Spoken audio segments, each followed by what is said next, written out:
Good afternoon, friends, and this is Deepak Singh, and welcome to AQ Bias. And under our new initiative, we'll be discussing important current affairs developments. And under this, we'll be discussing today Tulu language and related aspect of the Indian Constitution, 8th schedule. तो यहाँ पे current affairs का जो initiative हम launch कर रहे हैं, इसमें ये नहीं कि सिर्फ करंट अफेयर्स में जो न्यूज़ आई है उसी को वहाँ पे हम कवर करेंगे. अपार्ट फ्रॉम दैट उसके जो रिलेटेड एस्पेक्ट हैं, कोई भी हो, एनालिटिकल हो, फैक्चुअल हो, प्रीलिम्स और मेंस के रिलेटेड, तो वो हम डिटेल में कवर करेंगे. तो without wasting any further time, let's start with the topic of the day, that is Tulu language. तो अभी न्यूज़ में क्या आया था, कुछ दिन पहले आया था कि तुलु लैंग्वेज के जो स्पीकर्स हैं, जो नेटिव स्पीकर्स हैं, who reside in the so called state of Tulu Nadu, जो प्रपोज स्टेट है, तो वहां के स्पीकर्स ने सोशल मीडिया को यूज करके they launch a Twitter campaign and demanding official language status to the Tulu in Karnataka and Kerala. तो ये दो स्टेट्स में यहाँ पे जो सारे स्पीकर्स हैं वो मेनली यहाँ पे फाउंड करे जाते हैं, and they demanded that this language should be included in the 8th schedule of the Indian constitution. तो ये जो टॉपिक है ये आपका पॉलिटी एंड गवर्नेंस से रिलेटेड है. ये आपका, क्योंकि हम यहाँ पे 8th शेड्यूल डिस्कस करेंगे. दूसरा हम ये डिस्कस करेंगे यहाँ पे कल्चर रिलेटेड कि तुलु लैंग्वेज कहाँ पे बोली जाती है, उसके जो फेस्टिवल्स क्या क्या होते हैं. और तीसरा ये रीजनलिज्म के लिए भी इंपॉर्टेंट है, क्योंकि तुलु लैंग्वेज के जो स्पीकर्स हैं वो डिमांड करते रहते हैं that there should be a separate state for us, just on the lines of, जैसे आपका कन्नड़ास के लिए, कन्नडिगास जो है, the speakers of Kannadas they have Karnataka and the speakers of Malayalam they have Kerala. Tamil के स्पीकर्स के लिए आपका तमिलनाडु है, और आपका तेलुगु के लिए there is Andhra Pradesh, which has now been divided into Telangana and Andhra Pradesh few years ago. But the division of Andhra Pradesh and Telangana was on the basis of economic. तो पहले जो लेकिन आंध्र प्रदेश की स्टेट क्रिएट हुई थी, that was the first state to be created on the lines of language. So वो आपकी language के उस पर थी, लेकिन अब जो उनकी डिवीजन हुई थी तेलंगाना की आंध्र प्रदेश से, that was on the economic barrier. So similarly Tulu speakers also said demand that if a new state can be there for all these speakers, जो बाकी सारी लैंग्वेज के स्पीकर्स हैं, तो हमारे लिए क्यों एक अलग स्टेट नहीं हो सकती. तो ये डिमांड करते रहते हैं, तो पर अभी वो डिमांड नहीं करे सेपरेट स्टेट की. Now they are demanding their language to be included under the 8th schedule of the constitution. तो आज का हमारा टॉपिक का फोकस यही रहेगा. पहले हम तुलु लैंग्वेज के बारे में बात करेंगे, उनके रिलेटेड जो कल्चरल एस्पेक्ट है वो डिस्कस करेंगे, and then we will discuss that what is the criteria for being included in the 8th schedule. आप लोगों को शायद सरप्राइजिंग लगेगा कि English is not included in the 8th schedule. और ये भी आपको शेयर करूंगा कि कौन सी language starting at the commencement of the constitution कितनी लैंग्वेजेस आपकी 8th शेड्यूल में थी, फिर अभी इस टाइम पे प्रेजेंटली कितनी है, which was the first language to be added via amendment in 1967. तो ये सब प्रीलिम्स के लिए बहुत इंपॉर्टेंट है, तो ये हम डिटेल में डिस्कस कर लेंगे, और कौन कौन सी कमिटीज ने 8th शेड्यूल को रिफॉर्म करने के लिए कहा था. So let's start with the first topic with the first subtopic under this, that is Tulu language. So Tulu, as you can see, it's a South Indian language, a Dravidian language, which is spoken mainly in the two coastal districts of Karnataka and Kerala, that is Dakshin Kannada and Udupi in Karnataka and Kasaragod district of Kerala. अब अगर हम इसका map देखेंगे यहाँ पे, तो ये आपका जो ग्रीन में है ये आपका कर्नाटका हो गया, ये आपका जो ग्रीन में कर्नाटका हो गया, ब्लू में आपका केरला हो गया. पर ये जो पार्ट है आपका, ओके, ये जो 3 डिस्ट्रिक्ट्स हैं आपकी, दे फॉर्म तुलुनाडु. ठीक है, तो आप देखेंगे कि 2 डिस्ट्रिक्ट्स उसमें ये जो आ रही है, मतलब इसको भी अगर हम डिवाइड कर दें ऐसे, तो ये एक हो गई आपकी दक्षिण कन्नड़ा हो गई, दूसरी आपकी उडुपी हो गई, तीसरा आपका हो गया कसौरगढ़ डिस्ट्रिक्ट. इसका मतलब ये नहीं है कि तुलु के जो स्पीकर्स हैं वो और किसी स्टेट में नहीं मिले जाते हैं. इनफैक्ट बाकी कंट्रीज में भी मिले जाते हैं, क्योंकि because of the diaspora immigration.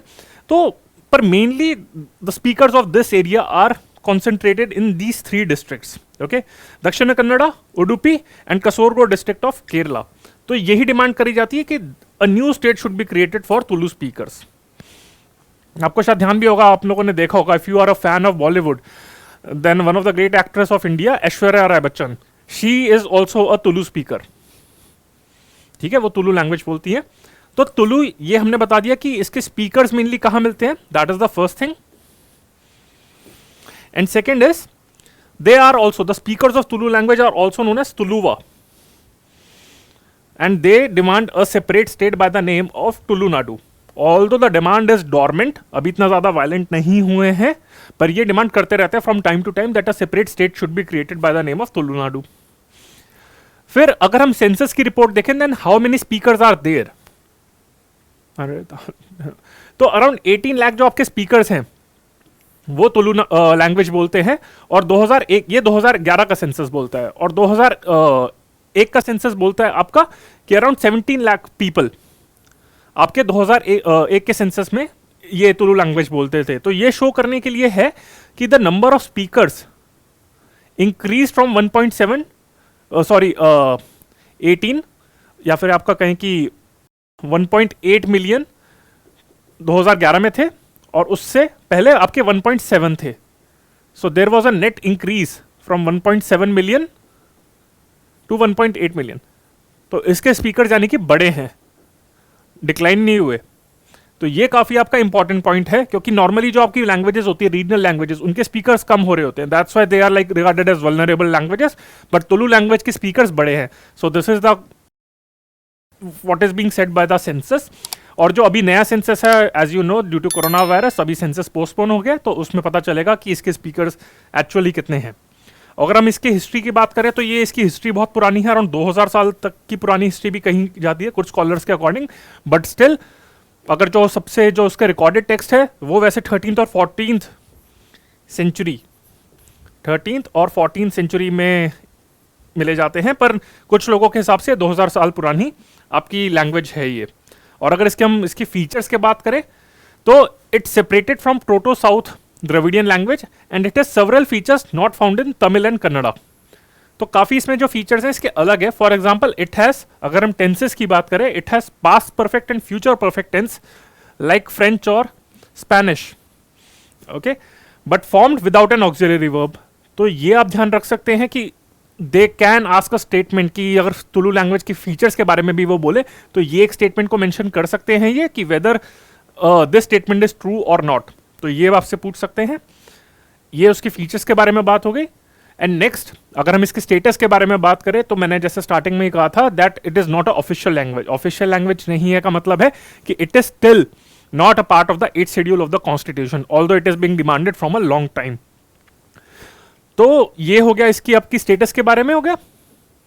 अगर हम इसके बाद में इसके कल्चर के एस्पेक्ट से बात करें इसके बारे में, तो कल्चर में यही है, it has a rich oral tradition, oral literature का tradition with folk song forms like Paddana, ये हम डिटेल में भी डिस्कस करेंगे, and tradition folk theatre like Yakshagana. Yakshagana आपने सुना होगा कि कर्नाटका में काफी ज्यादा फेमस है ये यक्षगना की जो आर्ट फॉर्म है स्टोरी टेलिंग की।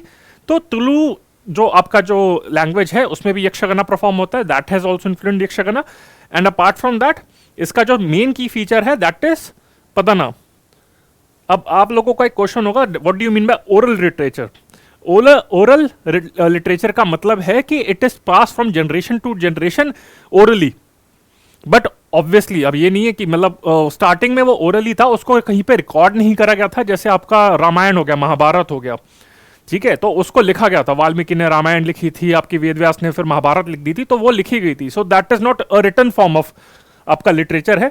बट ओरल लिटरेचर में ये होता है कि it's pass from generation to generation orally, बिना लिखे उसे पास करा जाता है, तो लोग उसे याद करते हैं और आगे अपनी जनरेशन में पास ऑन करते रहते हैं। But definitely now attempt has been made to codify it, to write it, but still it is regarded as a oral form of tradition. और इसके जो की ओरल फॉर्म ऑफ ट्रेडिशन है वो है पदना।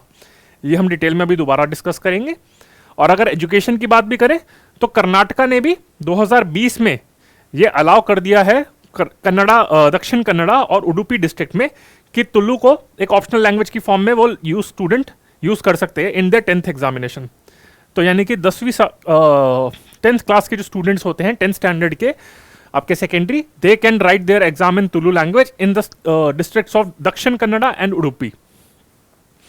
तो ये आपका लैंग्वेज में भी हो गया। तो और हमने बता दिया इसमें कल्चर में भी क्या स्टेटस है। अगर इसकी स्क्रिप्ट की बात करें तो पहली जो इसकी ओरिजिनल जो इसकी जो लिटरेचर थी, अगर स्क्रिप्ट की बात करें, so that were written in the form of, जो इसकी इंस्क्रिप्शंस है that were written in Tulu script, वो स्क्रिप्ट भी इसी की थी। And the two Tulu epics by the name of Shri Bhagavato and Kaveri, तो ये भी आपकी तुलु स्क्रिप्ट में ही लिखी गई थी। बट आजकल के टाइम पे इसको कन्नड़ा स्क्रिप्ट में ही लिखा जाता है, तो इसकी स्क्रिप्ट मेनली कन्नड़ा में ही लिखा जाता है। स्क्रिप्ट आपकी होती है, जैसे हिंदी के बारे में बात करें तो हिंदी एक लैंग्वेज है पर देवनागरी स्क्रिप्ट में लिखा जाता है। तो उसी तरीके से तुलु की अभी जो और पहले लिखा जाता था तुलु स्क्रिप्ट में, इसकी जो इंस्क्रिप्शंस थी बट नॉर्मली अब इसे अब कन्नड़ा स्क्रिप्ट में लिखा जाता है। और जैसे मैंने आपको पहले भी कहा था कि it is known for its oral literature in the form of epic poems called Paddana. और जो की एपिक पोएम्स हैं इनकी, तो वो है आपका epic of Shri Paddana and the legend of Koti and Chennaya. So they can ask you that this text belongs to which language or this text was written in which, instead of just asking whether Tulu is covered under the 8th schedule of the constitution or not. So they can ask this. So as you can see that we are covering it in a very comprehensive manner कि अगर आप इस lecture को attend करेंगे तो उसके बाद आपको कहीं और पूरे किसी कोचिंग इंस्टीट्यूट की क्लास आपको रेफर नहीं करनी पड़ेगी। सो AQ बायस पे ये हमारा एजेंडा रहता है। अब मैं बार बार आपसे बोल रहा था पदना पदना, तो ये क्या है, ठीक है। So this is written as this form Paddanas. So ये हमने बताया था कि तुलु ओरल लिटरेचर का की फॉर्म है। So a form of it is what is it, it is a form of oral epic poem. Epic मतलब काफी लंबी पोएम्स होती है which are mainly recited during the Hindu rituals of Bhutakola and Nagaradhane. Okay, Nagaradhane. So Bhutakola इसमें सबसे ज्यादा important है, इसको भी हम डिस्कस करेंगे अभी, एंड नगरधने। तो ये जो इनके फेस्टिवल्स हैं, ये तुलु स्पीकर्स के ये मेनली फेस्टिवल्स है। तुलु नाडु जो आपका एरिया है वहाँ पे भूताकोला और नगरधने करके फेस्टिवल्स आपके सेलिब्रेट करे जाते हैं, एंड वहाँ पे पदनास परफॉर्म करी जाती हैं। That is epic poems which are sung in a stylised manner, काफ़ी आपके किसी स्टाइल में आपके गाई जाती है, तो ये पदना होते हैं। And what are it about, ये they are mainly about gods और historical personalities, but among gods and historical personalities also they highlight the independent nature of Tulu woman folk। तो वो शो करते हैं कि तुलु नाडु में कि जो women they are like very independent, they are strong headed, तो वो हाईलाइट करती हैं। तो वैसे तो गॉड्स और historical personalities, but among that also they focus on the women. And the longest of जो सबसे बड़ा पदना माना जाता है, जिसको अभी हमने पीछे भी डिस्कस करा था, दैट इज श्री पदना, सिरी पदना। सो ये सबसे इंपॉर्टेंट पदना माना जाता है जो आपकी पोएम है, एपिक पोएम है, which is about a women called Siri who show strength and integrity during adverse time. ठीक है, तो वही दिखाया जाता है कि when the going gets tough the tough gets going. तो ये वाला जो है वो सिरी के बारे में भी कहा जाता है कि सिरी करके एक वुमेन थी, तो उन्होंने काफी अपने एडवर्स कंडीशंस में भी she made a name for herself. तो ये जो पोएम है Siri Paddana, that is dedicated to Siri. So as you can see, if you talk about, अगर हमसे अगर आप लोगों से पूछा जाता है, अगेन अगर इसकी क्रॉस सिलेबस एप्लीकेशन में देखे, so if you talk about the social issues women के बारे में अगर हम बात करेंगे, then you can write that even in south India. Normally we will write about आपका नॉर्थ ईस्टर्न स्टेट्स हो गया, असम हो गया, आपका मिजोरम हो गया, मेघालय हो गया, वेयर वुमेन आर डोमिनेंट। पर हम ये भी कह सकते हैं यहाँ पे कि तुलु एरिया में भी, वहाँ पे भी इंडिपेंडेंट नेचर ऑफ वुमेन को हाईलाइट करा जाता था, even in ancient and medieval area eras. तो ये आपका हो गया पदना। तो ये तो आपकी पोएम होगी थी पदना। अब डिस्कस करते हैं बुताकोला, क्योंकि यहाँ पे हमने डिस्कस करा था कि Paddanas are performed in Bhutakola festival. अब हम डिस्कस करते हैं what is Bhutakola. So it is an animist form of spirit worship. आपका एनिमिस्ट जो होते हैं वो मेनली ट्राइबल्स जैसे वर्शिप करते हैं, उसमें वैसे फॉर्म माना जाता है। So the animist worship is a kind of spirit worship और नेचर वर्शिप, तो वो होता है। And this is performed in Tulu Nadu, एंड वही होता है ये आपका, वो लोकल डीटीज वगैरह होती है उनके परफॉर्म करा जाता है। And it has also influence the Yakshagana folk theatre. Okay, तो ये हो गया। And it is also closely related to the Theyyam. जो थेयम फॉर्म ऑफ आर्ट है, I think it is also inscribed in the UNESCO intangible heritage list. I am not sure, but I think it is in, और it is in the waiting list for that. तो जो neighbouring आपका Malayalam population है, आपका केरला में है, तो वहाँ पे थयम है, तो उससे भी काफ़ी क्लोजली रिलेटेड है। And again it has also influenced the Yakshagana, जो आपका कोस्टल डिस्ट्रिक्ट्स में आपका करा जाता है ये। तो उस फेस्टिवल में, बुताकोला फेस्टिवल में, आपका यक्षगना फोक थिएटर भी परफॉर्म करते हैं, and definitely it incorporates the element of Bhutakola. तो ये हमारा कल्चरल एस्पेक्ट हो गया आपका तुलु लैंग्वेज के related. And as I said that in the starting, that there are two demands, key demands of Tulu people. The first demand is that it should be included in the 8th schedule of the Indian Constitution. तो official language का status मिल जाएगा. And sometimes they also demand a separate state by the name of Tulu Nadu. Okay? तो वही ये एक नई party भी है. अभी ये एक और चीज में है. There is a political by the name of Tulu Vare Paksha. तो Tulu Vare Paksha. So it was recognised by election commission of India in 2021, February 2021 में अंडर सेक्शन 29A. तो it got was recognized as a political party by Election Commission of India under Section 29A of Representation of People Act. Okay, and that's why मतलब ये थोड़ी demand ये और ज़्यादा vocal हो गए डिमांडिंग अपना तमिलनाडु, क्योंकि इन्होंने अपने इलेक्शन मैनिफेस्टो में कहा है that if we come to power और if we get some seats in the state legislature और even in the parliament then we will raise the demand of Tulunadu. तो ये आपका हो गया डिमांड फॉर सेपरेट स्टेट. और जो section 29A of representation of people act, इसको हम डिस्कस करेंगे when we will discuss about polity and electoral reforms. तो जब उसका टॉपिक हम डिस्कस करेंगे then we will discuss about this that what is the criteria for declaring for getting status of as a recognise political party. क्या status रहते हैं state level पे, national level पे, how many political parties are there. So we will there discuss that also. Okay, तो ये आपका हो गया तुलुनाडु, ये तुलु के कंटेक्स्ट में. अब साथ में हम डिस्कस करते हैं 8th schedule of Indian constitution.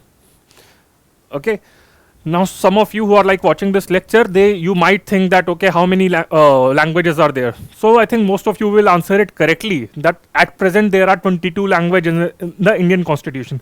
So ये तो चलो आप आंसर कर लोगे easily. But if I ask you that at the commencement of the constitution how many language were there, just think a minute or think for some seconds. So probably you will be confused कि कितनी थी, क्या 22 ही थी, 14 थी, 15 थी, 16 थी, कितनी थी. सो करेक्ट आंसर आपका हो गया इसमें 14 थी eight the commencement of the constitution. फिर उसके बाद आपकी लैंग्वेज हुई थी, सिंधी ऐड करी गई थी इन 1967 and that became the 15th language. तो वो आपका हो गया. फिर ग्रेजुअली कुछ और लैंग्वेजेस ऐड करी, तो at present there are 22 languages in the 8th schedule of the Indian constitution, जिसमें इंग्लिश नहीं है. That is the notable missing languages जो लगेगा. For example if I give you like this option that out of these options which language is not there in the 8th schedule of the Indian constitution, Sanskrit, English, Nepali, Bodo. तो आपको लगेगा चलो बोडो हो गई, ये होगी language, ये सब आपकी जो रीजनल लैंग्वेजेस हैं वो नहीं होगी. इंग्लिश तो पक्का होगी, क्योंकि हम तो अब ये जो लेक्चर भी है हम बायलिंगुअली कवर कर रहे हैं, इंग्लिश में कवर कर रहे हैं. और तो इंग्लिश तो एक तरीके से अब कॉमन लैंग्वेज हो गई आपकी, ठीक है. पर 8th शेड्यूल में वो रिकॉग्नाइज नहीं है. तो ये भी डिमांड चल रही है कि English should also be covered under this. So let's discuss the 8th schedule to the Indian Constitution.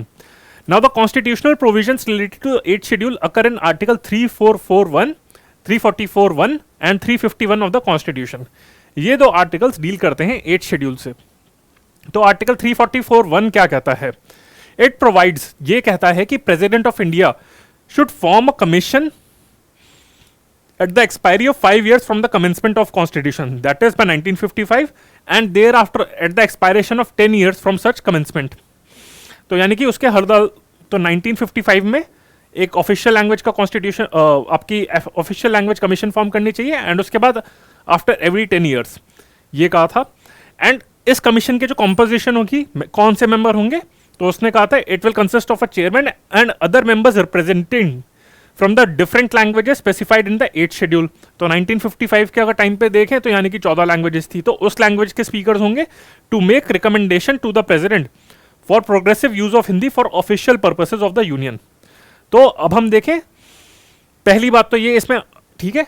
और इस कमीशन के अंदर, मतलब इस आर्टिकल के अंदर, the first commission was constituted on June 5, 1955 via notification by the ministry of home affairs. तो इसके अगर हम की पॉइंट देखें तो क्या क्या पॉइंट रहेंगे. पहला हो गया व्हाट इट सेज.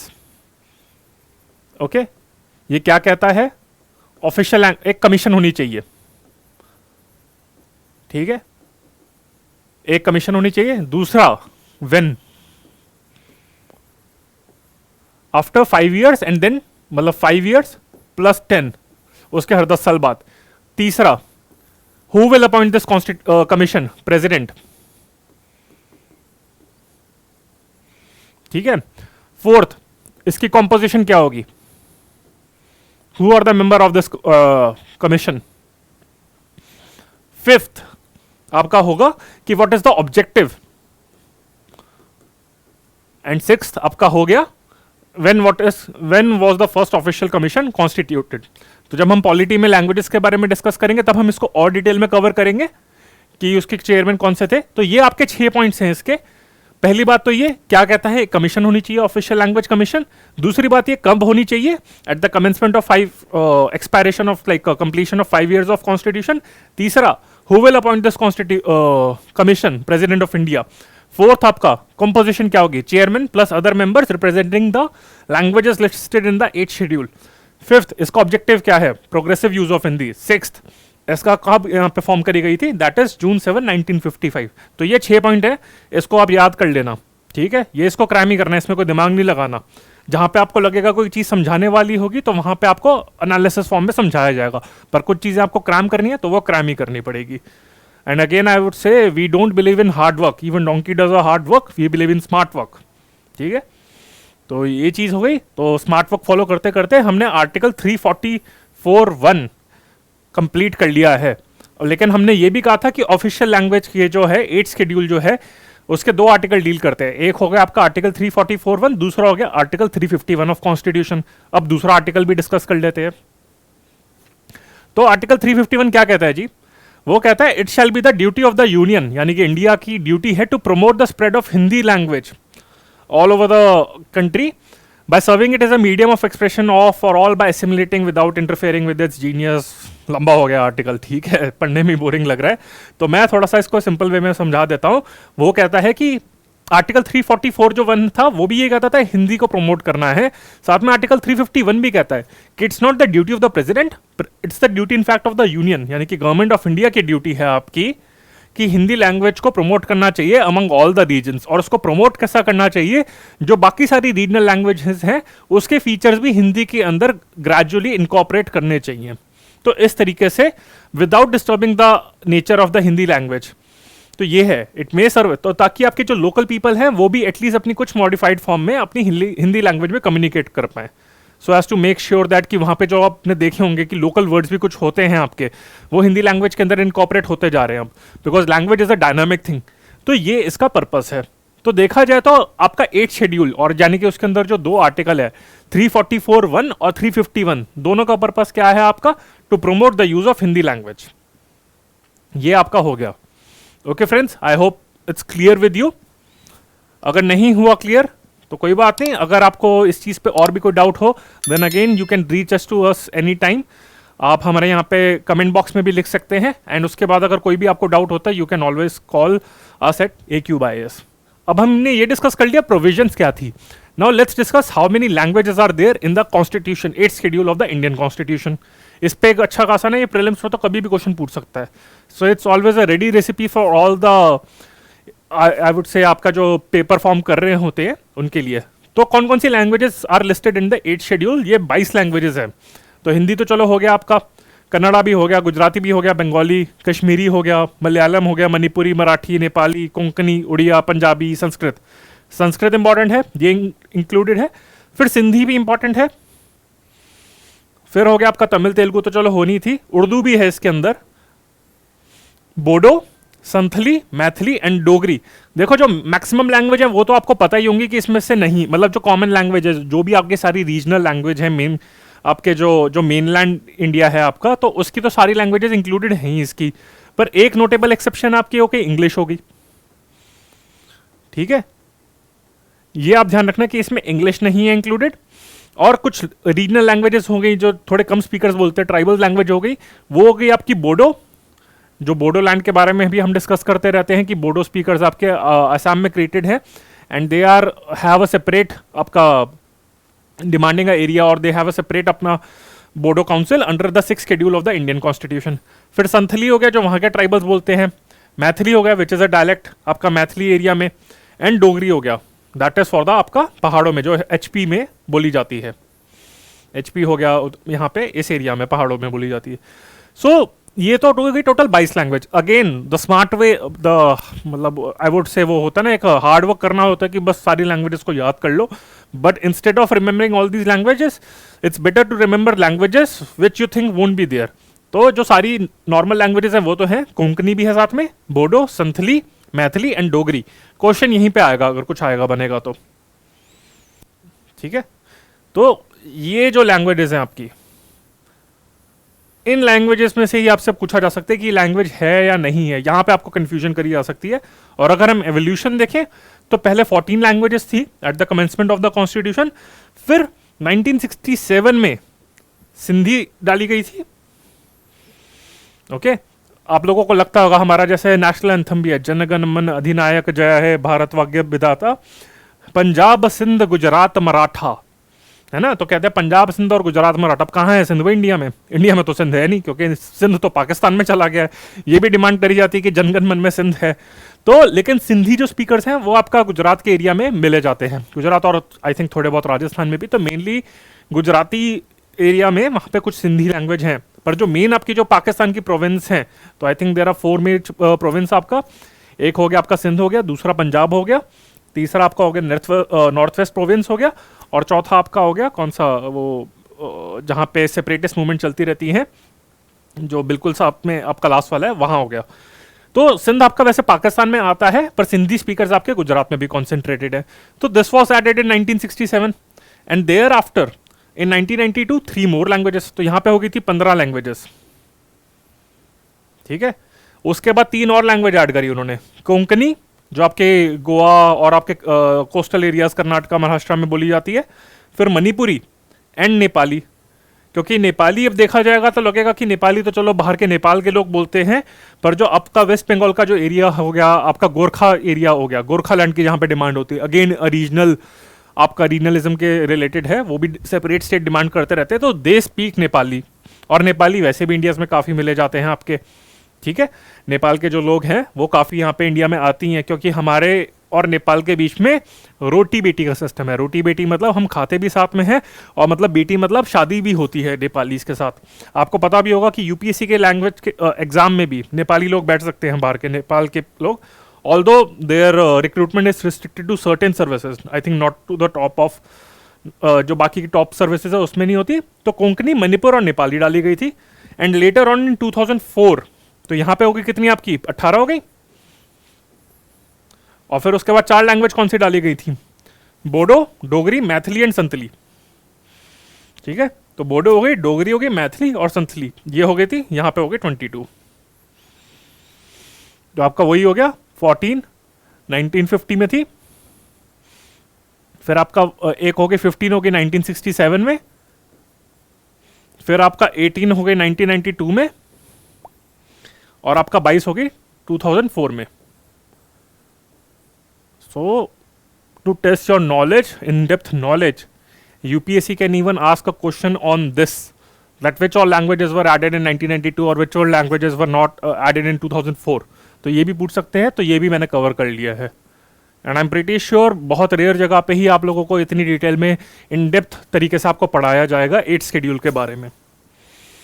अब कौन कौन सी लैंग्वेजेस की डिमांड चल रही है, तो उसके लिए मैंने मिनिस्ट्री ऑफ होम अफेयर्स की वेबसाइट, क्योंकि department of I think official language of department of languages I think is under the आपका मिनिस्ट्री ऑफ होम अफेयर्स में आता है, जो लैंग्वेजेस के कंटेक्स्ट में है। मिनिस्ट्री ऑफ एजुकेशन के अंदर नहीं आता, मिनिस्ट्री ऑफ होम अफेयर्स में आता है। So I refer the website of that. So according to it 38 more languages की डिमांड चल रही है to be included under the 8th schedule of the Indian constitution. अरे लैंग्वेजेस के बारे में पढ़ लेते हैं। ऑब्वियसली 38 तो देखो भाई याद कर नहीं पाओगे आप, वो बस की भी नहीं है, और अगर बस की भी है तो फिर आपको याद करने की जरूरत क्या है again. So I am not like challenging you कि याद करके बताओ। अगर याद कर भी लोगे देन आई वुड से कि यार याद करी क्यों, बहुत कुछ चीज़ें हैं याद करने के लिए यूपीएससी के सिलेबस में। सो अगेन आई वुड से थोड़ा स्मार्ट वर्क करते हैं। तो कौन कौन सी लैंग्वेजेस की डिमांड चलती रहती है? एक हो गया भोजपुरी, ये याद कर लेना। फिर बुंदेलखंडी हो गई, जो बुंदेल एरिया में होता है आपका मध्य प्रदेश और यूपी में जो ओवरऑल आता है। छत्तीसगढ़ी हो गई, ये लैंग्वेज नहीं है। इंग्लिश, ये तो इंपॉर्टेंट है आपका, ठीक है, छत्तीसगढ़ी नहीं है, ठीक है। फिर हो गई गढ़वाली, और इसको पहाड़ी लैंग्वेज में कहते हैं। फिर ये आपके गुज्जर हो गई, गुजरी, ये आपका राजस्थान हरियाणा में होती है। फिर आपका हो गया करबी, ये भी इंपॉर्टेंट है क्योंकि इसी के रिलेटेड एक डिमांड है करबी एंगलोंग डिस्ट्रिक्ट, वो भी काफ़ी टाइम से न्यूज़ में आ रहा है कि उनको भी वहाँ पे 6th शेड्यूल के अंदर दे हैव ऑटोनोमस काउंसिल इन असम। करबी एंगलोंग डिस्ट्रिक्ट के बारे में आप लोगों ने पढ़ा ही होगा, अगर नहीं पढ़ा है तो हमारे प्रीवियस लेक्चर्स देखिए और ये करंट अफेयर्स फॉलो करिए, तो उसमें इसके बारे में डिटेल बता दी जाएगी कि क्या इशू चल रहा है। फिर हो गया खासी, मेघालय में खासी जनता हिल्स जो होती हैं। फिर आगे आपका कौन सी कुछ हो गई काफ़ी सारी हैं, और ये हो गई आपका मीज़ो के में हो गई आपकी लुशई करके, ये हो गई। और फिर कौन सी होगी, निकोबारीज हो गई अंडमान वाली, और फिर होगी आपकी राजस्थानी हो गई, फिर होगी पाली जिसमें यूपीएससी करते रहते हैं डिमांड कि ये भी इंक्लूड होनी चाहिए, और फिर आपकी हो गई तुलु लैंग्वेज जिसके बारे में हम बात कर ही रहे हैं। ठीक है, तो ये हो गया आपके लैंग्वेजेस के बारे में। अगर हम इसमें बात करें तो मलयालम, मणिपुरी, मराठी, कश्मीरी, ये सब हो गया। हाँ, तो यहाँ पे मिजो वाली लैंग्वेज तो नहीं थी, तो मणिपुरी है आपकी यहाँ पे। और आपकी नॉर्थ ईस्टर्न लैंग्वेजेस में देखा जाए तो कौन कौन सी हैं आपकी, बोडो हो गई और Manipuri, these are the only languages. Assamese, Bengali, हाँ, मलयालम, मणिपुरी, मराठी। तो अगर नॉर्थ ईस्टर्न लैंग्वेजेस में भी हम देखें तो दो ही लैंग्वेजेस हैं आपकी, मणिपुरी, मतलब एसमीज तो है ही ऑब्वियसली, और आपकी हो गई बोडो, जो बोडो के लैंग्वेज के हैं। सो these are the 3 north eastern languages as of now. तो मिजो की जो लैंग्वेज है, मिजोरम वालों की है मिजो, तो वो लैंग्वेज इंक्लूडेड नहीं है इसके अंदर। तो ये एक और तरीका हो गया आपका याद करने के लिए। ठीक है, तो यहां पे हम दोबारा से देखें, भोजपुरी हो गई, छत्तीसगढ़ी हो गई, इंग्लिश हो गई, गढ़वाली, करबी, खासी, ये हो गई आपकी मिजो। और फिर आपका हो गया निकोबारीज हो गया, पाली, राजस्थानी और तुल्लू, जो हमारा लैंग्वेज का आज का टॉपिक है।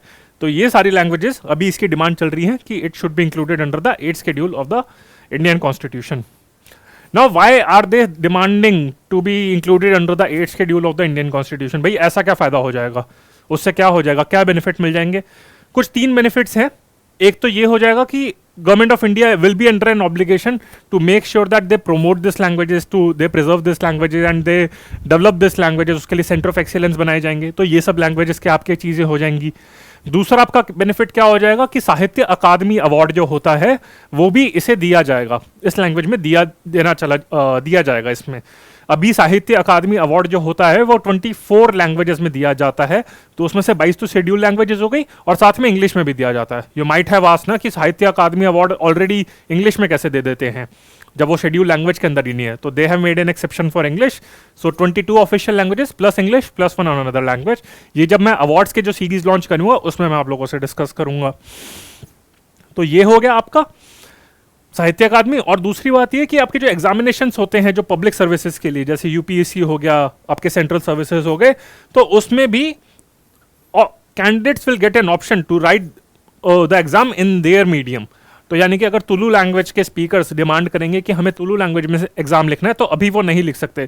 But if it is included under the 8th schedule of the Indian constitution, then they will be able to write the UPSC in their own language. और कहा भी जाता है कि वर्नाकुलर लैंग्वेजेस में many people are comfortable in understanding as well as writing. कुछ लोगों को आता है, उनके कंसेप्ट क्लियर है काफ़ी। जैसे मैं एक बिहारी कैंडिडेट से थोड़ा टाइम पहले बात कर रहा था, तो बिहार के लैंग्वेज लोग तो काफ़ी इसमें आपके लिखते ही यूपीएससी एग्जाम, तो वहाँ पे लेकिन हिंदी बोली जाती है ज़्यादा विद अ डिफरेंट डायलेक्ट, थोड़ा सा बिहारी एक्सेंट में। तो लेकिन उनका यही है कि इंग्लिश उस कैंडिडेट की अच्छी थी नहीं, तो वो यही कहते थी कि मैं लिख तो लेती हूँ, मैं समझ भी आ जाती है इंग्लिश, पर मैं कंफर्टेबल नहीं हूँ। बट अगर वो हिंदी में लिखे, आई वॉज कन्विंसिंग हर कि भाई हिंदी में एग्जाम लिखो, पर वो स्टिल शी वॉज एडमेंट कि इंग्लिश में लिखना है। पर वही हो गया जैसे तुलु लैंग्वेज के हो गए, उनको तुलु लैंग्वेज में सब समझ आता है पर इंग्लिश में समझ नहीं आता। So that's why they fail in the examination. तो इसी वजह से अगर तुलु में ऑफिशियल लैंग्वेज का स्टेटस मिल गया, so they will be able to write the examination in Tulu language also. तो ये हो गया। तो पहला वही हो गया आपका development of this languages, centre will take steps, centre of language preservation ये आपका बनाया जाएगा। सेकेंड हो गया आपका पब्लिक सर्विसेज में आ जाएगा। और थर्ड आपका हो गया it will be getting recognition from the साहित्य अकादमी। तो साहित्य अकादमी अवार्ड हो गया। ये तो ऑफिशियल लैंग्वेजेस हो गई, लेकिन कुछ आपकी क्लासिकल लैंग्वेजेस भी होती हैं, वो मैं वैसे अलग से डिस्कस करूंगा। And if you guys don't know, तो जो आपकी क्लासिकल लैंग्वेजेस होती हैं, so if I ask you like which language got the first status of classical language, कौन सी लैंग्वेज को क्लासिकल लैंग्वेज का फर्स्ट स्टेटस दिया था? So many of you might answer if the options are given as Sanskrit, but the correct answer is Tamil, followed by Sanskrit and then Kannada and आपका Telugu, and then आपका Malayalam and followed by Odia. So these are the 6 languages which have been given the status of classical language. उसमें फिर और भी काफ़ी सारे steps लेती है, so ये भी languages हैं. देयर इज अ डिमांड कि मराठी को भी क्लासिकल लैंग्वेज में का स्टेटस दिया जाए. सो classical language is different from Marathi. ये आपका 8th शेड्यूल की जो लैंग्वेजेस है वो हम अलग से कभी और डिस्कस करेंगे. तो ये हो गए बेनिफिट्स. तो ये भाई मैंने बता दिया एनालिटिकल पॉइंट ऑफ व्यू से कि भाई इसके क्या क्या बेनिफिट्स हैं, why are they so much adamant और डिमांडिंग कि 8th शेड्यूल के अंदर इंक्लूड करनी चाहिए. Now another point is that what is the present criteria for being included under the 8th schedule of the Indian constitution. तो आप लोगों को सरप्राइज हो गए पहले लगे, जैसे क्लासिकल लैंग्वेज का अगर मैं बात करूं that what is the criteria for including a language under the classical language. So the criteria is like the language should have a oral long history. ये क्लासिकल लैंग्वेज की बात कर रहा हूं. ओके जैसे संस्कृत का हो गया, तमिल हो गया, they have a long written history, recorded history, और उसके काफी स्पीकर्स है, इट इज अंडर थ्रेट. ये सब मतलब कुछ क्राइटेरिया होते हैं. Main thing is like around 1500-2000 years की हिस्ट्री होनी चाहिए उस लैंग्वेज की. बट अगर 8th शेड्यूल का पूछूं तो you might be surprise, there is no criteria. अभी कोई क्राइटेरिया है ही नहीं, वो गवर्नमेंट अपने मन के अकॉर्डिंग बनाती है. And even 2 committees by the name of Pahwa committee in 1996 and Sitakant Mohapatra, ये आपके उड़िया हैं, तो Pahwa committee and Sitakant Mohapatra committees, they also decided to evolve such criteria. But अभी तक कुछ रिजल्ट नहीं आया. तो अभी इस तरीके से क्या कहती है होम मिनिस्ट्री ने, उन्होंने सिंपली ये कहा कि लैंग्वेजेस बहुत डायनामिक चीज़ है, कहाँ पे लैंग्वेज शुरू होती है, कहाँ पे डायलेक्ट बन जाता है, तो ये डिस्टिंग्विश करना बहुत मुश्किल होता है. तो इसी वजह से सारी जो रिक्वेस्ट है वो केस बाय केसेस पे देखी जाती है, depending on the number of speakers, depending on the history and depending on the popular sentiments at that time. तो लॉन्ग स्टोरी शॉर्ट ये है कि अगर प्रोटेस्ट आपका सक्सेसफुल हो गया, अगर आपने ज़्यादा बसेस तोड़ दी, अगर आपने इशू कर दिए, तो you will get the state. अगर आपके प्रोटेस्ट वीक है तो सेंट्रल गवर्नमेंट वोंट रिकॉग्नाइज. यही लगता है कि पॉलिटिकल पार्टीज के, मतलब it also depends on the politicals, I would say election के टाइम पे, कि just to appease some community they might give a particular language as a status of the official language. अगर उन्हें लगता है कि वोट बैंक्स है, या फिर उनके लेजिस्लेटर, जैसे अगर तुलु लैंग्वेज, अगर उनको लग रहा है कि कोई पर्टिकुलर पार्टी चाहती है कि Tulu people should vote for that party, तो they might promise in their manifesto कि भाई ये लैंग्वेज इंक्लूड कर लो. बट यही क्राइटेरिया होता है, मतलब यही इसी तरीके से लैंग्वेज इंक्लूड होती है. So again what home ministry said, what I said in a very crude language and Home Ministry said in a very subtle way, that it will examine the request of the inclusion of other languages keeping in mind the sentiments and other considerations such as evolution of dialects into language, widespread use of language, etc. तो ये जो other consideration और etcetera आता है, इसके अंदर यानी कि साइलेंटली होता है vote bank. And how strong the movement is और प्रोटेस्ट. तो ये इलेक्शन के अदर क्राइटेरिया के अंदर आता है जो लिखा नहीं जाता है. एग्जाम में मत लिख देना. मतलब अगर in case you can write in a subtle way, in a beautiful manner you can right. तो देखा जाए तो अभी 8th शेड्यूल के अंदर कोई भी लैंग्वेज का इंक्लूड करने का कोई भी फिक्स क्राइटेरिया नहीं है. Okay friends, so with this we have covered the language of Tulu, उसका cultural aspect and the 8th schedule in detail, including the facts as well as analysis. Okay, so I hope आप लोगों को अभी कोई इसमें कोई डाउट नहीं रहा होगा आफ्टर रीडिंग दिस लेक्चर. जो लैंग्वेजेस के रिलेटेड और एस्पेक्ट हैं, पूरा लैंग्वेजेस का जो चैप्टर है कॉन्स्टिट्यूशन का, वो मैंने पूरा डिटेल में कवर नहीं करा. That I will be covering separately under the polity. जब मैं पॉलिटी के लेक्चर्स कवर करूंगा तो उसमें करूंगा. But I hope Tulu language और 8th शेड्यूल जो आपका बेसिक है वो क्लियर हो गया होगा कि एग्जैक्टली क्या है उसमें. अगर आप लोगों को फिर भी इस लेक्चर के बाद अगर कोई डाउट आता है, so you can write in the comment box. आप यूट्यूब पे आप इसके कमेंट बॉक्स में लिख सकते हैं, वी विल रेसिप्रोकेट. और you can always contact me, I am Deepak Singh at AQ Bias. So you can always contact me और my institute and we will revert to you. ठीक है, तो साथ में कुछ मैं की इंफॉर्मेशन आप लोगों के साथ शेयर करना चाहता हूँ. I mean the language lecture of Tulu language and 8th schedule is over. So I just want to inform you guys, I will be taking only 2 minutes of yours. तो AQ Bias ये कुछ batches launch कर रहा है foundation course of general study, SC and CSAT के लिए. तो इन 3 के लिए फाउंडेशन कोर्स लॉन्च कर रहा है फ्रॉम 7th of July 2021. और इसकी की हाईलाइट ये है कि रेनाउंड फैकल्टीज वगैरह वो सब तो कवर कर ही रही है, बट मोस्ट इंपॉर्टेंटली 800 घंटे की क्लासेस होंगी जो कोई भी कोचिंग इंस्टीट्यूट कवर नहीं कर रहा, जिसमें से 80 घंटे around 80 hours will be taken up, will be for current affairs का. तो ये आपके हो गए. और साथ में अगर हम ऑप्शनल सब्जेक्ट की बात करें तो हिस्ट्री, जो भी कोर सब्जेक्ट्स हैं आपके, history, geography, polity, sociology, pub ad, उन सब के ऑप्शनल भी कोर्सेज लॉन्च कर रहे हैं.